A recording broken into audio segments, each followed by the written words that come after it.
drag racing. It's another dimension. Two cars dice for a quarter mile.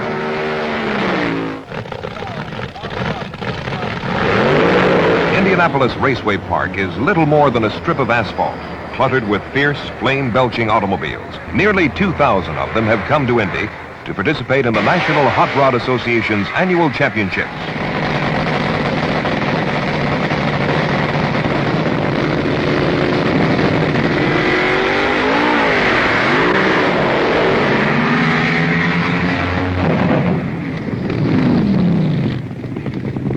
The competition is so fierce that many teams are driven to the use of volatile space-age fuel in their quest for power.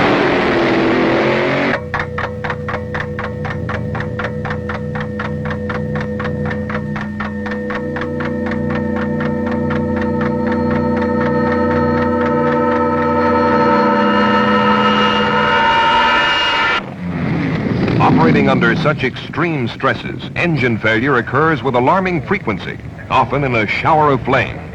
Although this driver escapes injury, similar mishaps take 2 lives at Indy and destroy thousands of dollars in expensive machinery. In a sport noted for its high standards of safety, the struggle against time reaches the outer limits.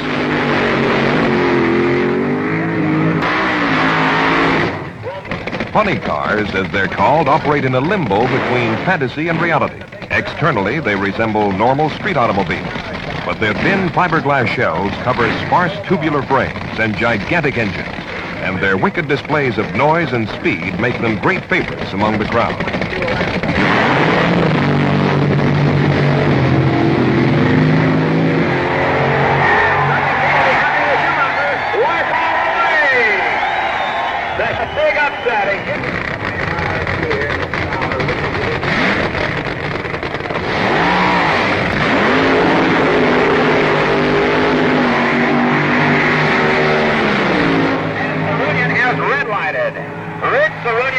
The winner is Danny Ongayas. Mickey Thompson wins. Let's read the numbers. A lap time for Big John. Saroyan appears to win, but has left the line a millisecond early, causing his disqualification.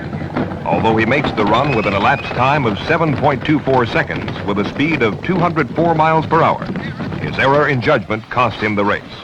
The winner, who drives a car belonging to retired racing champion Mickey Thompson, takes the championship, while his time for the quarter mile is slower, 7.47 seconds. Drag racing demands great speed, but punishes the overeager who violate its fail-safe electronic starting system. Today, Danny Ongayas observed rules and won, ironically by being slower. The backbone of drag racing is formed by the stock class automobiles, cars that closely resemble those driven on the street. Although slower than the dragsters, they face the same challenge.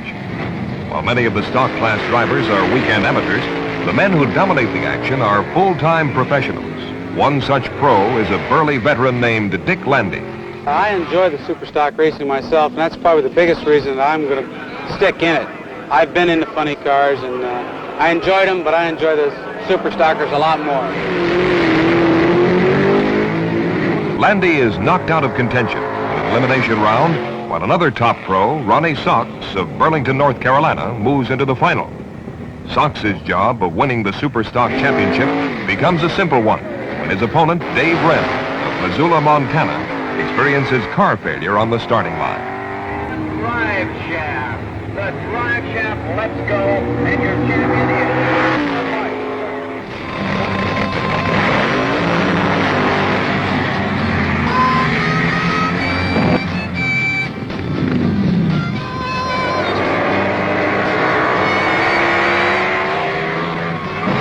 Behind the pop art at Indy lies the deadly serious world of fuel dragster competition.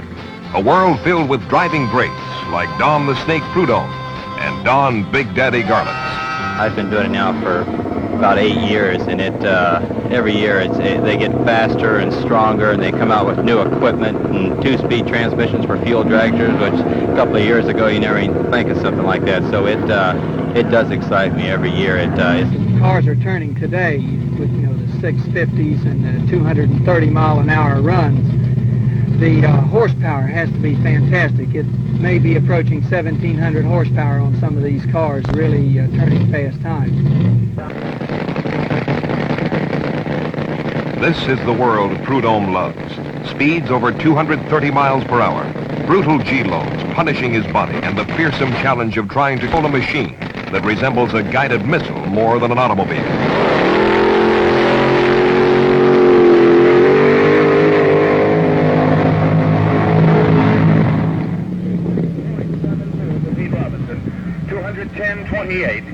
David Chenevert, a slow 7:02, 194.38. The struggle against the clock continues as men thunder down the short strip of pavement like artillery shells.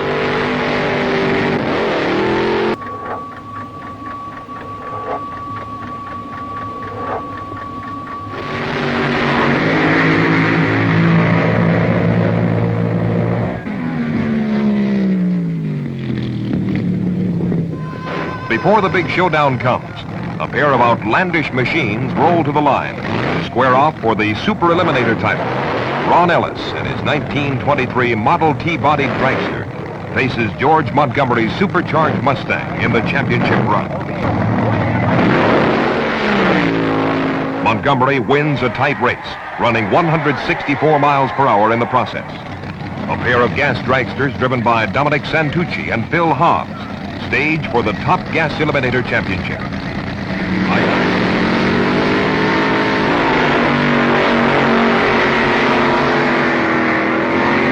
winner, ladies and gentlemen, with his arms... Santucci wins the title when Hobbs starts too soon and red lights.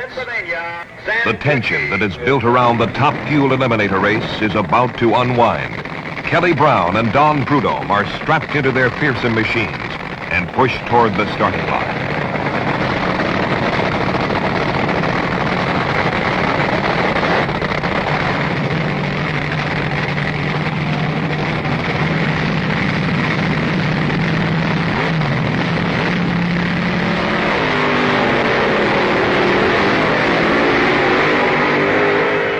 Brown cannot withstand the determined charge of Prudhomme, who wins a second Nationals crown. He streaks through the quarter mile in 6.51 seconds, hitting a top speed of 223 miles per hour.